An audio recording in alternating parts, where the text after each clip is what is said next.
they get to walk into a literal gallery of themselves. That's so Okay. cool. But this is the scale that it kind of needs to be at, in order for it to make that impact. Because if I just sent everybody digitals of their portraits, they'll be like, yeah, these look great. I don't know which ones to pick. Which ones do I want you to Mhm. edit? Like, it's a bit of a hassle. But when you see yourself in like a giant framed print, everyone is just blown away. And when you see it on like this scale, when you see all these portraits, when you walk into a gallery of yourself, you literally cannot deny that, like, this is you.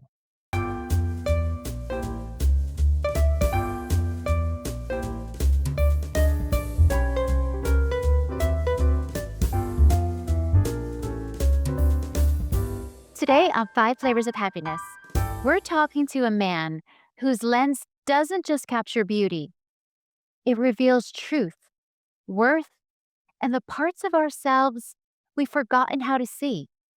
Gregory James Thelian is a storyteller who helps people step off the sidelines of life and fall in love with themselves again. This isn't just photography, guys, it's transformation. Greg, thank you so much for being with us today. I am so happy to have you. Thank you so much for allowing me to be on your show today, Susan. I love everything you've been doing. I love your podcast, and it's honestly such a privilege and an honor for me to be on and have this conversation with you.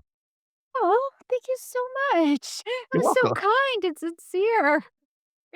Um, so Listen, then I'm an you artist, so I know how much we love praise and appreciation. It's like we feed off of that. we too, right? It's like the little things we just hold on to. It's like, oh, he likes me. Um, Exactly. I want to ask you, so then you know my beginning question is Mhm. always to really understand somebody is I want to understand your journey as a fellow creative. How did you find boudoir photography and when did you realize that it spoke to your soul? Yeah, so that's a big one because it goes way back. Like I didn't just jump into this. I never even thought of boudoir photography as like a viable option, for business and my journey. I started off doing graphic and web design. Like that was my very first business that I started on my own. And then I kind of just hated the clients that I was working for. A lot of them were doctors, so a lot of them were very picky, and I never got thanks for the work that I was doing. So I discovered photography. And once again, I didn't just lay it into boudoir. I shot everything. I did food photography, product photography, sports photography. When my daughter was first born, I tried infant photography. I tried wedding photography. Never again. Way too much. And I don't want to deal with bridezillas. I did like regular portrait work, but it wasn't until I kind of landed on boudoir that I started actually getting thanks for the work that I was doing. So I got to be creative and I got to help people with it. And they actually thanked me for it. They were very appreciative.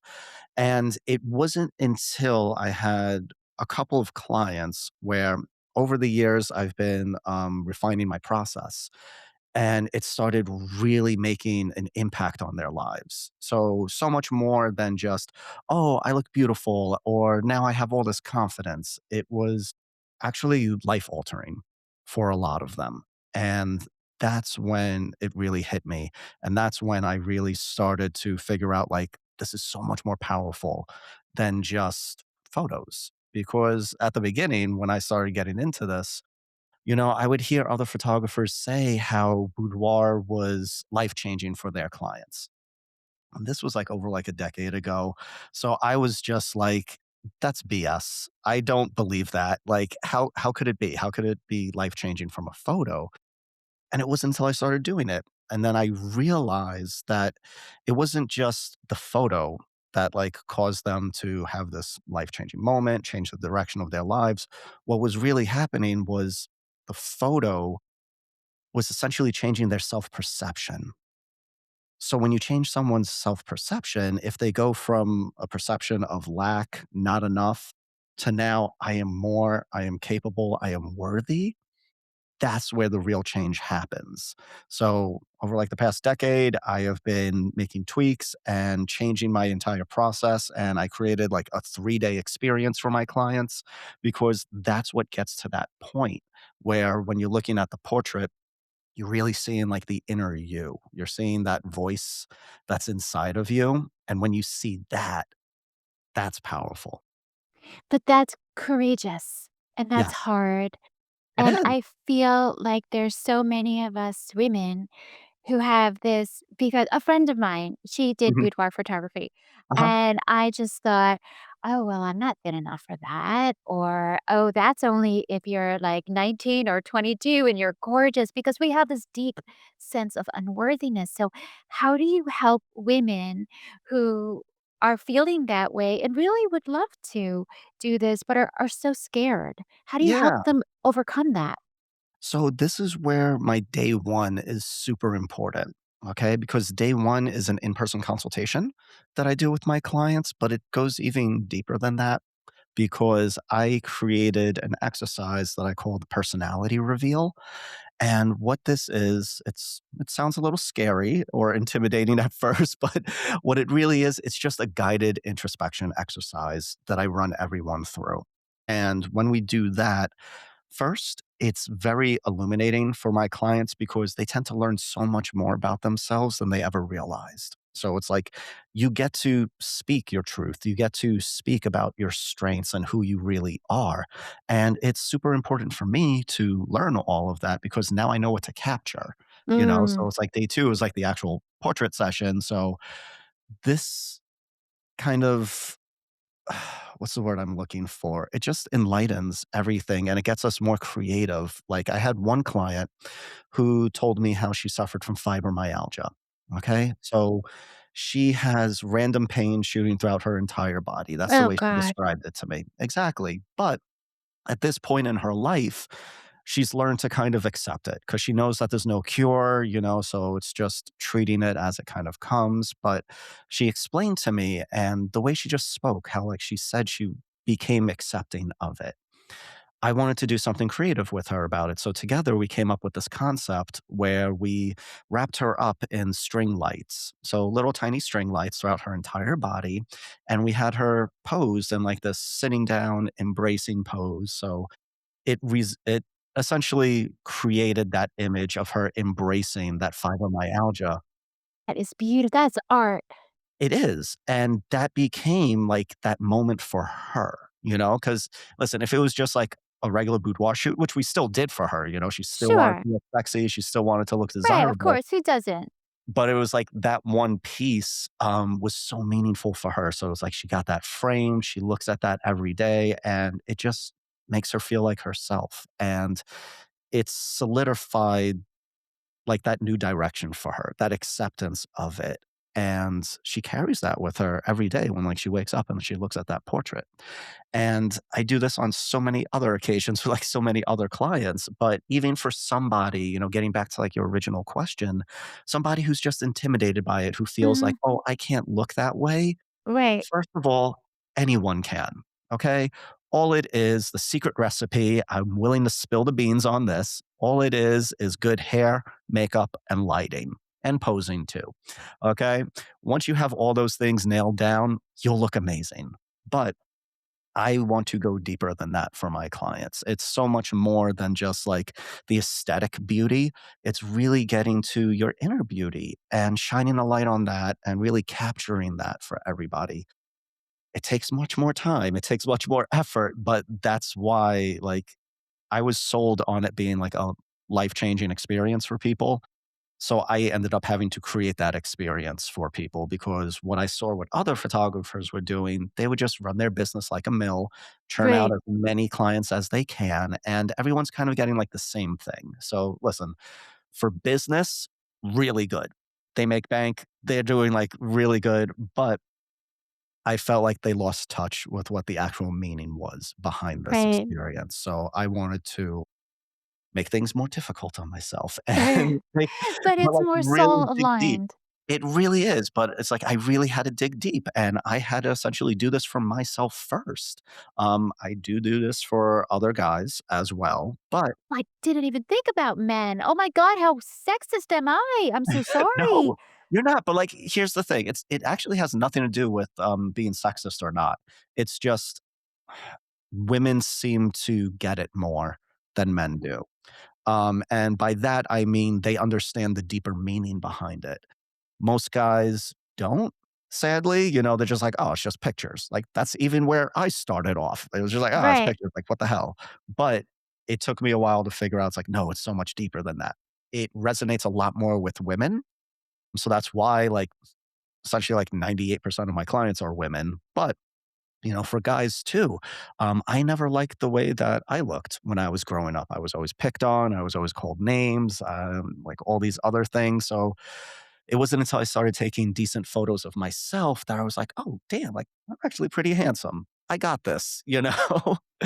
And it's like, even just like that little spark, Right. it changed so much for me. It's like I stopped doubting myself as much as I used to, and I gave myself credit for everything that was to give credit for. It's so Yeah. true because I had somebody take a picture of me for this website, guys, that Uh-huh. 5 flavors, and Yeah. I was so unhappy, and all I did was question myself, and I just thought, Yeah. "Oh my god, I'm so unhappy." Then I had another photographer do it, a friend of mine, and it was the most joyful experience of my life, and I love those photos. It's all about the photographer and that connection that you have, and I love that you build the connection, and it changed the way I looked at me. Tell me about the experiences that your clients have when they see these gorgeous photos you take. Yeah. So everything, like this entire process, once again, it's 3 separate days. And the 3rd day is where everything comes together. So day 1 is like that in-person consultation. Day 2 is the actual portrait session where we capture everything that we uncover. But day 3, what I do for my clients, no other photographer, at least that I have seen, has done it on this scale. What I do for my clients is I print, matte, frame all the best portraits from their shoot. This way, when they come back for their day 3, they get to walk into a literal gallery of themselves. That's so Okay. cool. But this is the scale that it kind of needs to be at, in order for it to make that impact. Because if I just sent everybody digitals of their portraits, they'll be like, yeah, these look great. I don't know which ones to pick. Which ones do I want you to Mhm. edit? Like, it's a bit of a hassle. But when you see yourself in like a giant framed print, everyone is just blown away. And when you see it on like this scale, when you see all these portraits, when you walk into a gallery of yourself, you literally cannot deny that, like, this is you. This is, like, all of your strength, all of your power, and that's what makes it resonate. This is what makes it so emotional for my clients. Yeah. So, like, if anybody sees on, like, my Instagram or my website, like, all the reactions of people kind of, like, being either super excited or breaking into tears, it's because they're seeing themselves for kind of, like, the first time, and not many people get to once again, like, what I try to capture is that voice that's inside of you. So if you got to actually see that, what would that change for you? For most people, it changes everything. It changes their entire self perception. It's like, oh my God, like that is me. And they never saw themselves this way. Like they felt it, but life kind of limits that feeling. A lot of things get in the way. And a lot of the times we lose that connection with ourselves. So bringing that connection back together for people, it's super powerful, Susan. It's so I powerful. feel like it must also change their inner dialogue It because does. you can no longer say negative things about yourself. Because I You feel can't. like we are our worst bullies. We are. Like, I 100%. bully myself where I won't bully somebody else, and I'll be like, "You look this," but then when you see it, it challenges you because you can't say that anymore. Because now you see the truth and you see that you are beautiful. Exactly. And this past like year and a half, I've been doing this for a while now, and I learned that like the 3-day experience was working very consistently. And I was getting consistent results with my clients where it was making massive impacts for them. And then I started asking myself, okay, but why? Why, Mhm. what's actually happening here? And without fully realizing it, I baked in essentially like CBT techniques, cognitive behavioral therapy, and also neuroscience is baked into this experience. And it starts on like day one with like anchoring. So we're anchoring all those positive feelings about yourself. So immediately you have this better idea. So we're also using cognitive reframing during this process as well. So if you have any of these negative self thoughts, we're automatically reframing them for you. And then all that gets baked in and anchored into your portraits. So your portraits are more than just photos, they're actually anchors and they're evidence of who you really are. So it's proof. But on I that just day got three, chills. I love this. Keep going, I'm yeah, sorry. but on day 3, we get actually what you just mentioned, okay? What you were talking about is actually called cognitive dissonance, okay? And what this is when you have those 2 opposing thoughts, and now you are forced to choose between one, like, Mhm. what is the new truth? Right. And you're either gonna continue hating on yourself or you're gonna love yourself more because now you have proof, now you have evidence of that, and everyone chooses the proof. Nobody falls backwards. Nobody wants to feel that way. Nobody wants to be super critical of themselves. They want to love themselves. You know, you wanna be in touch with that inner voice. Here, once you have that experience, once you're forced with it and it's put head to head against all of your negative self-talk, it always wins and it always takes over. And once again, you have those portraits as proof. So if you have it sitting on your desk or if you have it underneath your bed and you pull it out every day in like an album or anything like that, um, you're constantly reminded of it. And when you have that constant reminder, that shapes everything for you. That's what like reframes your self perception. And that's what puts you in a better direction. I feel like you're giving people permission to love themselves. Yes. First of all, to everybody who's listening, I'll just tell you right now, you have full permission to love yourself. Um, it seems simple, you know, it seems like a simple thing. It's like, yeah, of course I could love myself. I could do this at any time. But a lot of the time, subconsciously, we say that we can't love ourselves. And we say it in different ways. Like, we'll never directly say it's like, "Oh, no, I can't love myself." It's normally rephrased as, "I have to give to other people." It's like, before I could Mm, take care of me, I gotta take care of my family. I gotta take care of the sure. kids. I gotta take care of my husband, my spouse, my wife, whoever it may be. You might feel like you have to put yourself last, like you have to sacrifice yourself for everyone else. And it's actually the reverse of that is the truth. You have to take care of yourself first so that you are in a better position to take care of everyone else in your life. And it seems counterintuitive, it seems selfish, but it's actually the opposite. I also feel like sometimes social media and the comparison where we don't want to it's hard to give ourselves permission to love ourselves because we'll see somebody else who has a, quote unquote better life or better figure or better this or better that and Mhm. we'll, put ourselves down and if if we go to you then it's like no, we can love ourselves and we We are can. good enough. And So, this entire process has been, like, systematically designed to do just that. Because a lot of other photography out there, a lot of boudoir photography, and even like portrait work, it's really just there to make you look beautiful, make you right. look your Mhm. best. And it works in that way, but you don't always feel your best. And I've had clients who have been to other photographers and then came to me and said, wow, like you actually gave me what I was really looking for. You know, because like the other photographer, they took maybe like decent photos or they maybe just didn't like the vibe or the process or Right. so many little things, but they were just like, when you built like this experience, like this is what really did it. And I even had one client, this really made me smile. She said that what I created was a sanctuary of self-love.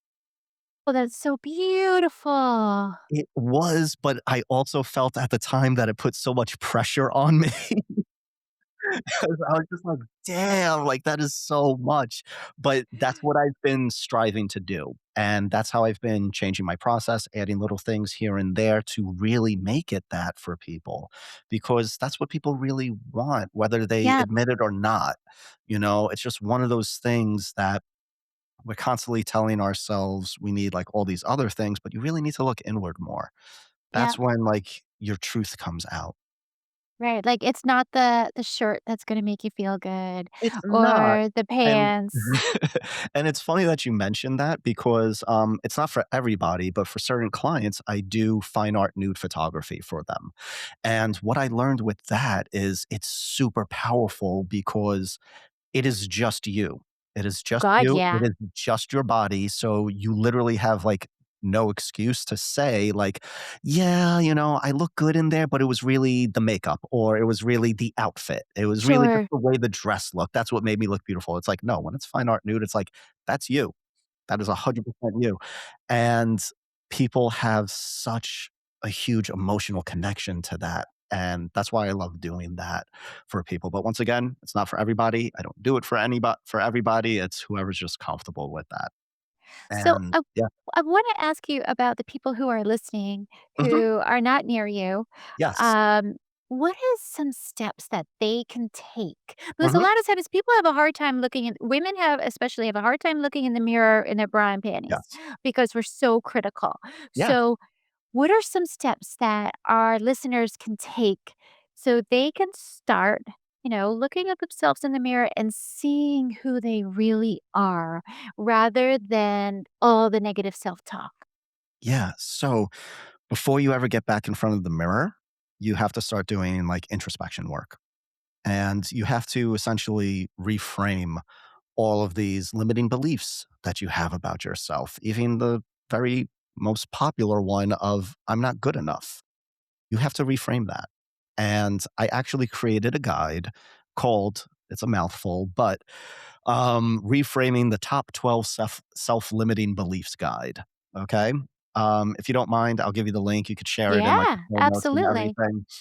It's a free download, but what I love about it is it has like these self-limiting beliefs that we may not say to ourselves directly. So it's like, for example, like, I'm not enough.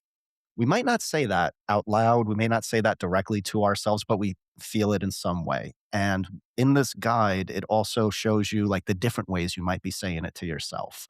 So things like, others have more than what I have. Mm. Or, like everybody's at the top of their game, everybody's where they're supposed to be in life, but I'm not. So it's like reframing that like main limiting belief as like what you might actually be saying it as, and then helping you realize like, no, it's not true. Like I don't need to compare myself to others. I know where my strengths are. So it helps you in all those little ways. There's also affirmations in there to help you like remember as well. And it's also just being less critical on yourself. It's hard. That's kind of like the hardest thing to do, especially if you're an artist or a creator. We're super critical of ourselves and like every little thing. Uh, listen, like our clients don't realize it, but I resonate with it a lot, especially with women, because I know how critical you are of all of, everything because of society, because of social media, because of everything that's thrown in front of your face. It's like it's constant like commercials after like how to look younger, review, Oh, like God, rejuvenate yeah. your skin, like Oh, make your yeah. hair more luscious and like all these things. And it's like, but you're fine the way you are. And, I actually went through this with my wife. It was for our 15-year anniversary. I was finally able to give her the full 3-day experience because we had kids and like I just wasn't able to photograph her while like we were raising them and everything. So it took us Sure. some time. So when I was finally able to do it for her, during her photo exhibition, when she's looking at all of her portraits, she's looking at like one portrait and, I ask her like, what does this mean to you? And she ends up saying like, "I never thought I could look this beautiful."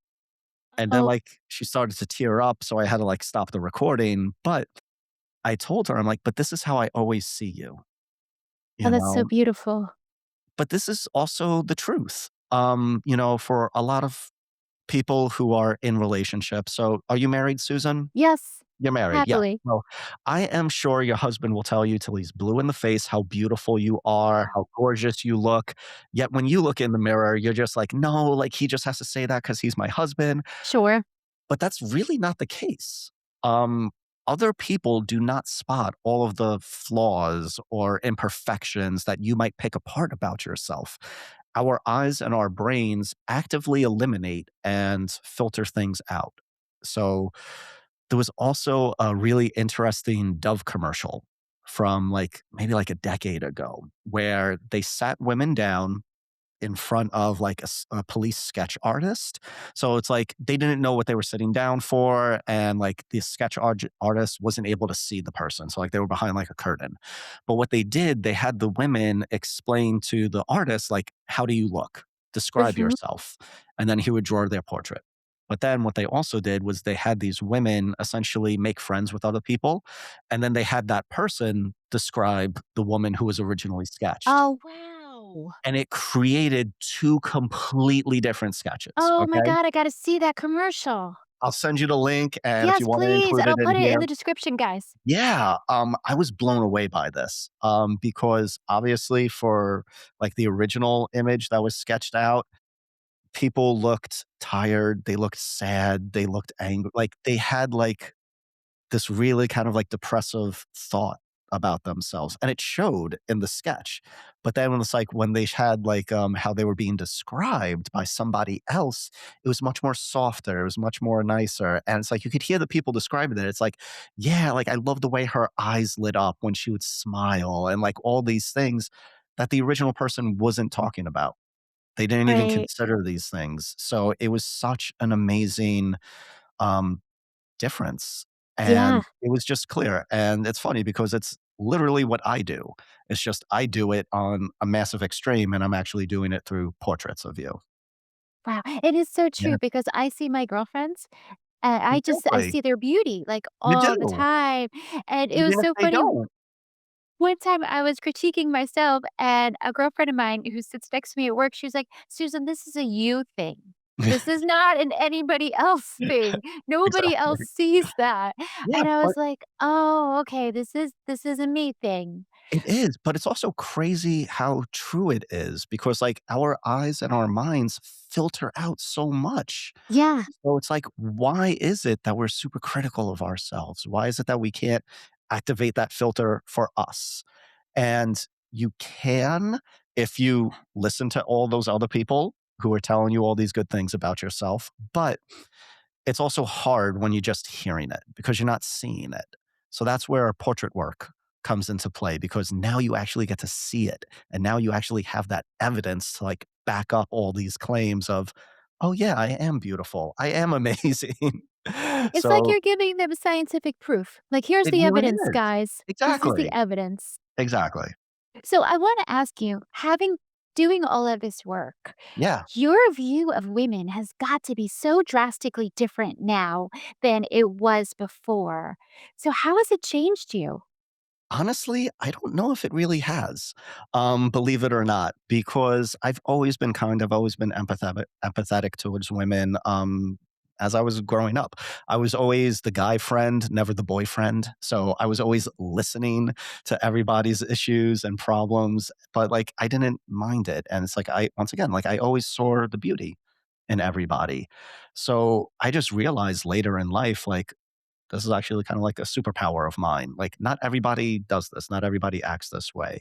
And that's also kind of what steered me into boudoir photography. It's like, oh, I Right. could actually work with women. I could actually help them and I could really show them like how beautiful they are. It's like, that seems like something good. That seems like something valuable that people would pay for. And it's just like, okay, yeah, I could start charging for my time for this. It's so awesome because Yeah. you're living your passion. Exactly. But even more than that, it's like my passion is really just creativity. So Mhm. it's like I did enjoy, creating websites, doing graphic design and all of that. Even doing clay animation. Like I loved doing that when I was Oh, that's in. so cool. I Yeah. never did that. Yeah. So it's like I loved film. I just love to create. But it wasn't until like I started putting everything together that is me. So it's like, okay, I work well with women. I work well one on one. I love to create. Let me put that into photography. And it's just like building everything that is me into like this business. And then like everything just started to click. And I feel like a lot of other people could do that too, where it's like just putting together all of your strengths, all your talents, and figuring out how they interlock. And I kind of do that to a degree with the personality reveal on that day one, because we write out everything about the person on like this giant whiteboard. And from there, it's very easy to start connecting the dots. Like I Yeah. had one client who was talking about how like she's such a foodie. She loves going out to restaurants. And I'm just like, and like she wants to like do work for herself. And I'm like, do restaurant reviews, like do Yes. it as you in your voice. Just get a little camera, set it up, talk about the restaurant you went to. Right. And she's just like, that makes so much sense. And I'm just like, yeah, it does. But a lot of us, we don't think about this until we take the time to separate ourselves from everything that's going on and really kind of like ask ourselves these questions and start to connect all the dots. So that's where, once again, introspection work is super helpful and super powerful. I don't think we give ourselves the time. We don't, because we're focused on everybody else. We're Yep. focused on all these other things that we need to do that we forget to do for us. Right. Right. It's so much easier to give your time to your child or to your spouse or to your job because you feel selfish. And for us as women, like we want to be selfless. And we're Exactly. almost like we're taught to be selfless from little We are. girls. Even boys are too, especially if you're in like most religions, it's always taught to be selfless and put Right. others before yourself. So this kind of gets indoctrinated into you. But once again, the problem is we have to take care of ourselves first before we could take care of anybody else. Otherwise, we become tapped out. We fall into depression and it leads into like all these different types of spirals. And you have to just find those ways in which you could love yourself and give to yourself more. Awesome. Well, let me ask you one final question, and you have Oh, of one more course. minute. I can Um, play with them. Yeah. so this is the five flavors of happiness. So I always ask this as my question. How has happiness for you changed now that you are living and breathing in alignment with your soul, helping the world? Because I don't want to be sexist. I don't want to just say women Yes. helping men and women. Yes. Shame on me. How has your happiness changed? Drastically. I Mm. mean, when you kind of like find your purpose, even if you can't find your purpose in life, if you just find out who you are, Yeah. that changes everything for you. That makes you happy because we don't realize how much we suppress that side of ourselves. And it could even happen for good reasons. Like a lot of my clients lose touch with who they are because they got married or they had Mhm. kids. So now it's like you're giving all your time and your attention to all these others, but you forget to give it to yourself. So Right. when you're able to make that connection back to who you are, that's where your happiness really lies. At least I believe so. And I am so honored and privileged that I get to help people reconnect with that side of themselves and make them happy for themselves again, or sometimes for the first time. And it is just beautiful. And I literally cannot see myself doing anything other than this. And it's just such a blessing. But yeah, like it changed my happiness immensely because I've been depressed. I've been in those Who states. hasn't? Right. Exactly.